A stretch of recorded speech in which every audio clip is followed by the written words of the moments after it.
Assalamualaikum warahmatullahi wabarakatuh. Waalaikumsalam Eh, warahmatullahi wabarakatuh. Di sini kami dari kelompok 1 akan mempresentasikan tentang konsep dasar kewirausahaan dan bisnis. Anggota dari kelompok 1 yaitu yang pertama Aisyah Ma'rufi, kemudian ada Ilma Nurul Khairia, kemudian ada saya Putri Dwi Nur Indah. Memasuki materi yang pertama, yaitu tentang kewirausahaan, pengertian kewirausahaan. Nah, jadi pengertian kewirausahaan ini ada dua pengertian, yaitu pengertian secara bahasa atau terminologi dan istilah atau etimologi. Nah, pengertian secara bahasa atau terminologi sendiri, wirausaha itu berasal dari kata wira yang berarti utama dan usaha yang berarti kegiatan produktif. Atau dalam bahasa Inggrisnya yaitu berasal dari kata entrepreneur yang berarti memulai atau melaksanakan. Sedangkan dalam istilahnya, wirausaha ini memiliki arti seorang yang berani berusaha secara mandiri dengan mengerahkan segala sumber daya dan upaya meliputi kepandaian mengenali produk baru, menentukan cara produksi baru, menyusun operasi untuk pengadaan produk baru, memasarkannya, serta mengatur pemodalan operasinya untuk menghasilkan sesuatu yang bernilai tinggi. Nah, selanjutnya beberapa pengertian menurut para ahli yang saya cantumkan di sini yaitu yang pertama pengertian kewirausahaan menurut Sanusi 1994. Jadi kewirausahaan adalah suatu nilai yang diwujudkan dalam perilaku yang dijadikan sumber daya, tenaga penggerak, tujuan, siasat, kiat, proses, dan hasil bisnis. Nah, sedangkan menurut Zimmerer tahun 1996, kewirausahaan merupakan suatu proses penetapan kreativitas dan keinovasian dalam memecahkan persoalan-persoalan dan menemukan peluang untuk memperbaiki kehidupan usaha. Menurut Prawiro 1997, kewirausahaan merupakan nilai yang dibutuhkan untuk memulai suatu usaha dan mengembangkan usaha. Nah, dari beberapa pengertian para ahli tersebut dapat diketahui bahwa pengertian kewirausahaan secara umum adalah proses pengerjaan sesuatu yang baru, kreatif, dan inovatif, atau berbeda, serta bermanfaat dalam memberikan nilai lebih. Nah, selanjutnya di sini ada karakteristik kewirausahaan. Karakteristiknya mencakup karakteristik demografi, kemudian ada karakteristik psikologis dan perilaku, kemudian ada juga karakteristik human capital.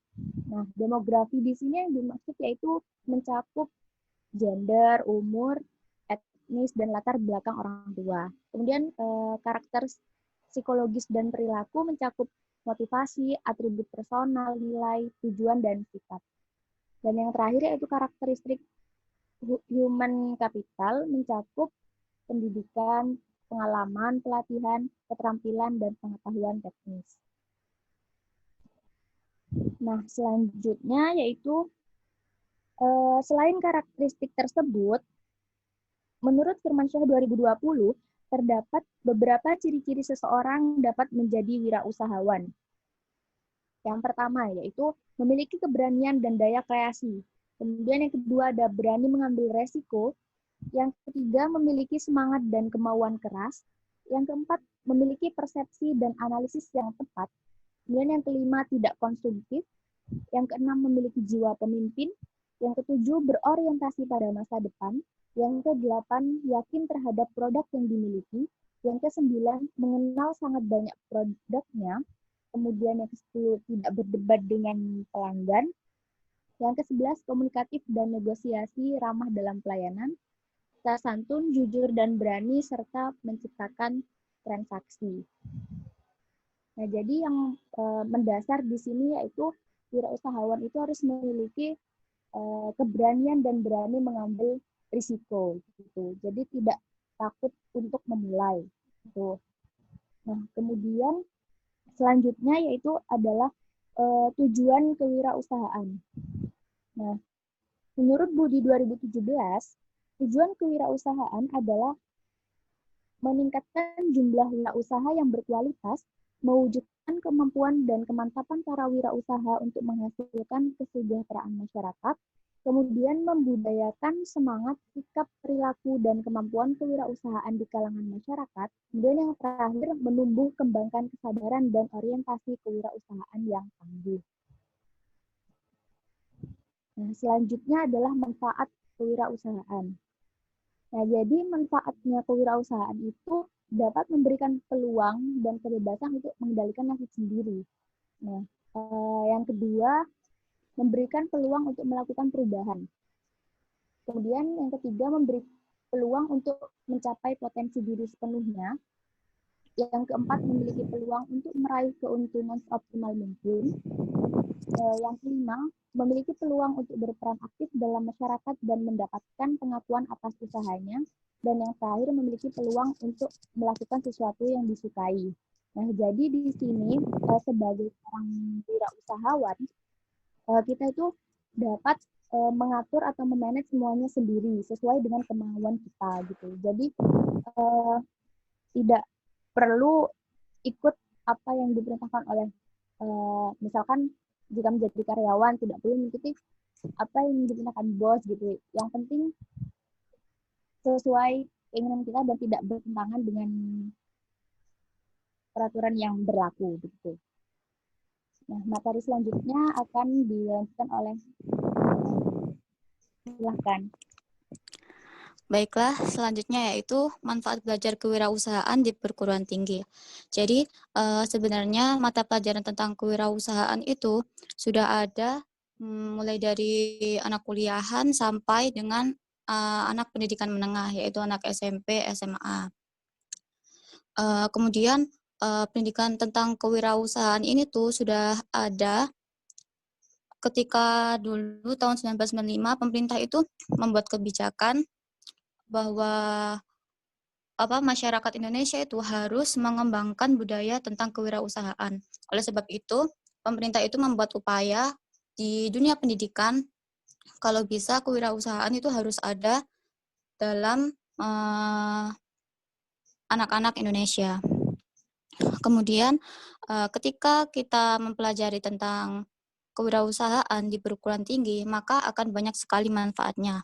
Yang pertama yaitu meningkatkan minat untuk berwirausaha. Jadi, harapan dari kampus sendiri atau fakultas itu supaya mahasiswa yang mempelajari tentang mata kuliah KWO ini agar nanti lulusannya itu selain bekerja di bidangnya juga dapat membuka wirausaha sendiri.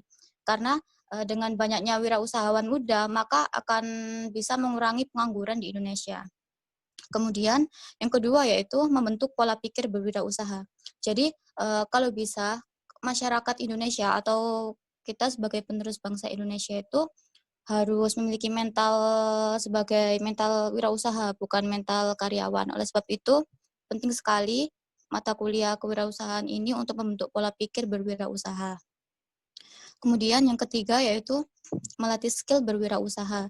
Jadi ketika kita mempelajari tentang mata kuliah kewirausahaan di perguruan tinggi, maka kita akan dibekali oleh skill-skill tentang kewirausahaan. Meskipun kita yang awalnya tidak tahu, akhirnya pun menjadi tahu. Selain itu juga ada untuk meningkatkan kreativitas, menjadi inovatif. Nah, menjadi inovatif ini tuh supaya kita ketika nanti sudah lulus itu bisa peka dengan kondisi lingkungan sehingga nanti kita itu dapat memanfaatkan peluang yang ada di sekitar lingkungan kita untuk dijadikan ide wirausaha. Selain itu juga ada inisiatif itu.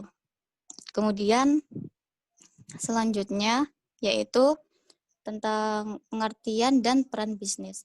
Nah, di sini pengertian bisnis sendiri merupakan segala aktivitas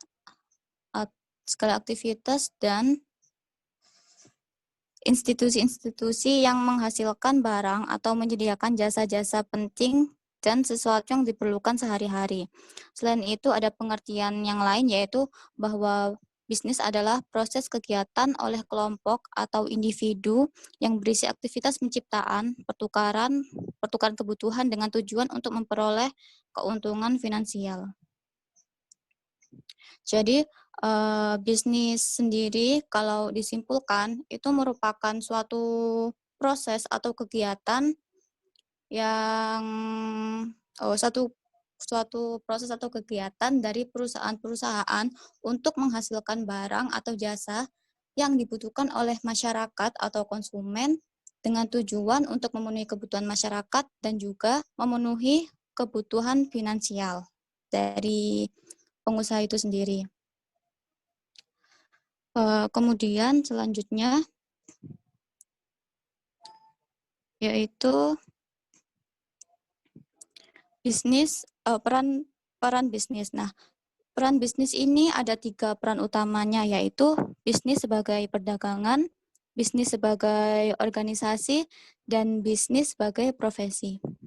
Nah, bisnis sebagai perdagangan sendiri itu berisi kegiatan mengenai transaksi jual beli dagangan dengan tujuan untuk dijual kembali tanpa mengubah wujud dagangan tersebut. Atau barang yang dijual itu masih original tanpa dirubah-rubah wujudnya. Kemudian selanjutnya, next, bisnis sebagai organisasi. Nah, jadi bisnis sendiri tuh berperan sebagai organisasi yang menghasilkan barang atau jasa yang dibutuhkan oleh masyarakat. Contohnya sendiri, sebentar.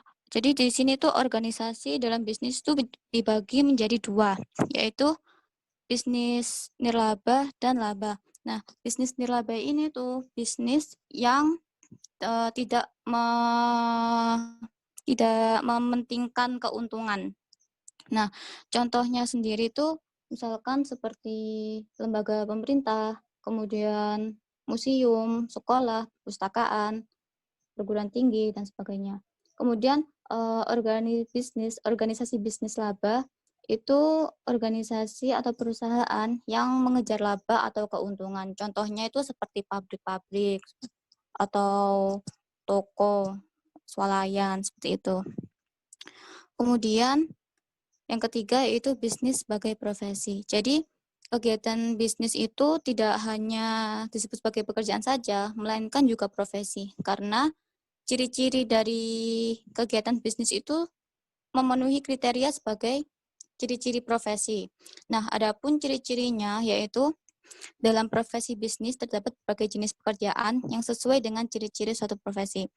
Yang kedua yaitu profesi bisnis menuntut pelaku bisnis untuk memiliki pengetahuan dan keterampilan tertentu.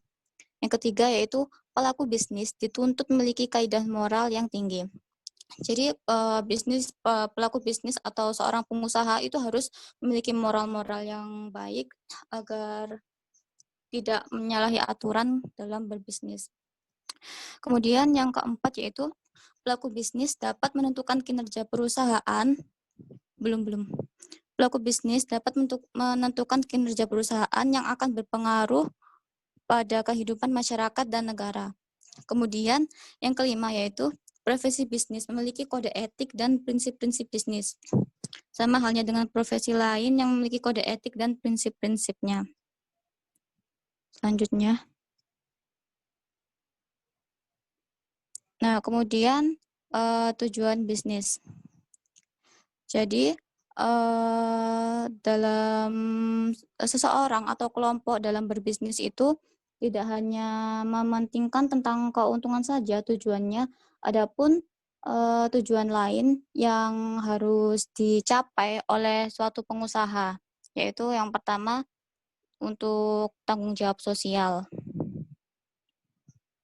Kemudian yang kedua yaitu pertumbuhan dan perkembangan yang berkelanjutan. Yang ketiga, mengatasi berbagai risiko. Dan yang keempat yaitu untuk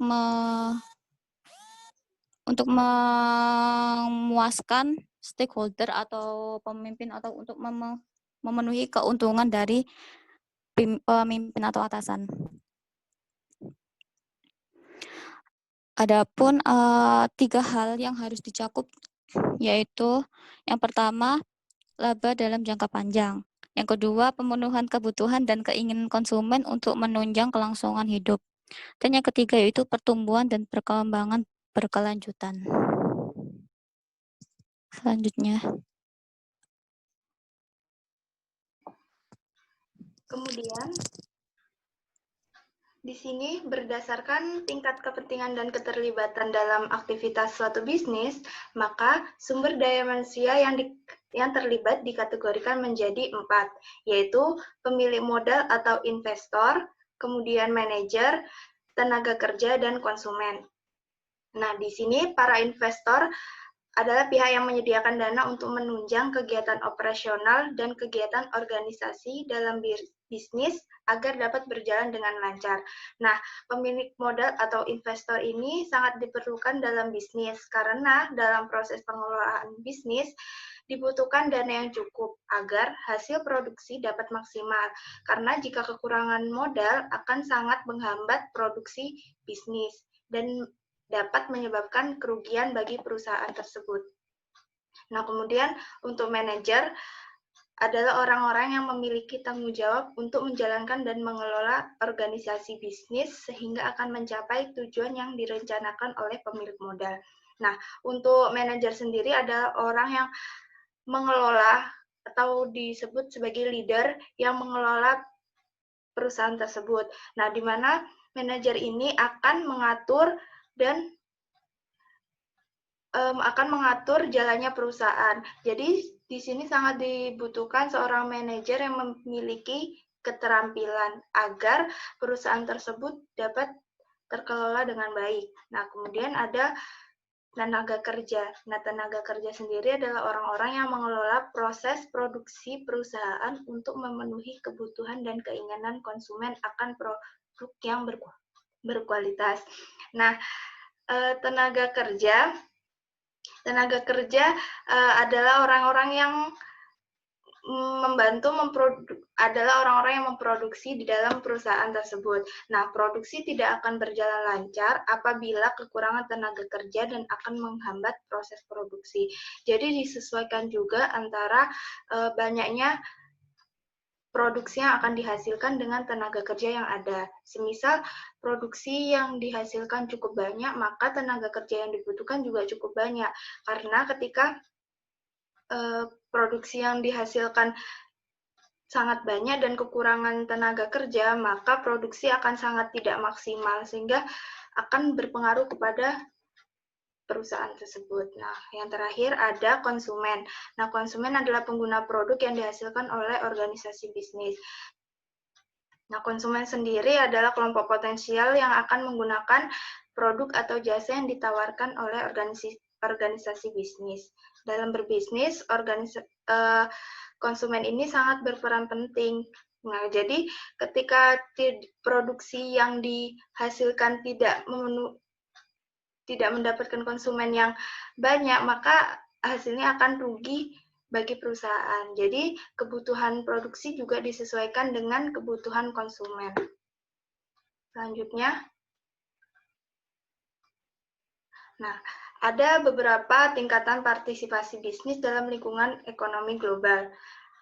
Yang pertama ada domestik, kemudian internasional, kemudian multinasional, dan global. Nah, untuk domestik sendiri adalah organisasi bisnis yang hanya pada lingkungan lokal. Nah, untuk bisnis domestik itu contohnya seperti PT Tirta Bahagia. Nah, PT Tirta Bahagia ini adalah pabrik air minum yang saat ini penyebarannya masih ada di Indonesia saja. Nah, dia termasuk perusahaan domestik karena belum mencapai ke luar negeri. Nah, kemudian yang kedua ada internasional. Nah, dalam tingkatan internasional, bisnis sudah memasuki pasar internasional. Nah, jadi ketika suatu perusahaan tersebut sudah mengekspor produknya ke luar negeri, maka perusahaan tersebut sudah tergolong perusahaan internasional. Contohnya, perusahaan yang ada di Indonesia yang termasuk perusahaan internasional adalah PT Sido Muncul. Nah, PT Sido Muncul ini sudah mengekspor seluruh produknya seperti dari tolak angin, kuku bima, kunyit asam, dan lain-lain ke luar negeri. Bahkan sudah banyak ditemukan di seluruh penjuru dunia. Nah, selanjutnya ada multinasional. Organisasi yang memasuki tingkatan multinasional adalah organisasi bisnis yang membangun sejumlah pabrik di luar negeri, namun perusahaan pusat hanya di suatu negara yang akan digunakan sebagai tempat untuk mengkoordinasi seluruh pengelolaan bisnis di berbagai negara. Nah, jadi perusahaan yang termasuk multinasional adalah perusahaan yang sudah menyebar, pabriknya sudah tersebar di seluruh dunia, namun hanya ada satu pabrik pusat yang digunakan sebagai tempat koordinasi. Contohnya pabrik Epson. Nah, Epson sendiri adalah produk yang bergerak di bidang peralatan informasi dan komputer. Nah, Epson sendiri adalah pabrik cabang dari pabrik pusat Seiko. Nah, Seiko sendiri berada di Jepang. Nah, kemudian ada pabrik global, yaitu organisasi bisnis yang memasuki tingkat ini adalah organisasi bisnis yang memilih suatu lokasi di berbagai negara untuk dibangun pabrik. Pada tingkatan organisasi bisnis global ini, setiap negara memiliki kantor pusat yang memudahkan untuk mengelola bisnis. Nah, contohnya organisasi yang sudah memasuki pasar global adalah seperti Starbucks, Yamaha, Adidas. Nah, ini adalah contoh-contoh perusahaan yang sudah tergolong perusahaan global karena seluruh produknya sudah diproduksi sama di setiap negara. Jadi setiap negaranya sudah ada pabriknya masing-masing, dan setiap pabrik dalam berbagai negara itu dijadikan sebagai kantor pusat pengelola. Jadi tidak seperti yang di multinasional, hanya ada satu pabrik pusat. Selanjutnya. Nah, pada faktor produksi dalam bisnis, ada 4 faktor produksi, yaitu tenaga kerja, modal, wirausaha, dan sumber daya. Nah, faktor produksi sendiri merupakan sumber daya yang digunakan dalam produksi barang dan jasa. Jadi ketika 4 faktor ini tidak ada, maka akan sangat berpengaruh kepada produksi barang tersebut. Yang pertama ada tenaga kerja, kemudian modal, wirausaha, dan sumber daya. Nah, tenaga kerja sendiri adalah orang yang memberikan kontribusi pada produksi dalam perekonomian menggunakan kemampuan fisik maupun intelektual yang mereka miliki. Jadi tenaga kerja atau karyawan dibutuhkan oleh perusahaan untuk membantu mengembangkan bisnis mereka, dan mereka harus termasuk orang-orang yang terampil dan terdidik sesuai dengan kualifikasi yang diberikan oleh perusahaan tersebut. Nah, yang kedua ada modal. Nah, modal sendiri adalah dana yang dibutuhkan untuk menciptakan dan menjalankan perusahaan bisnis. Nah, modal ini juga berpengaruh besar terhadap kelancaran berbisnis. Ketika modalnya kurang, maka faktor produksi pun akan terhambat. Nah, yang selanjutnya ada wirausaha atau individu yang menanggung risiko dan peluang yang akan ditimbulkan oleh pengoperasian perusahaan. Nah, jadi wirausaha ini merupakan orang yang bisa membaca peluang dan yang menanggung risiko. Jadi dia yang akan menjadi leader di sini. Nah, selanjutnya ada sumber daya. Nah, sumber daya ini meliputi sumber daya alam dan baku produksi. Nah, ketika sumber daya alam yang sesuai produksi tidak ada, maka otomatis produksinya pun akan terhambat. Dan ada sumber daya informasi yang berupa data atau informasi yang akan digunakan dalam pengelolaan bisnis. Nah, informasi dalam faktor produksi juga penting, seperti informasi saat ini yang dibutuhkan yang dibutuhkan konsumen itu seperti apa. Nah, di sinilah pentingnya sumber informasi dari berbagai media. Sekian presentasi dari kelompok 1 mengenai konsep dasar kewirausahaan dan bisnis.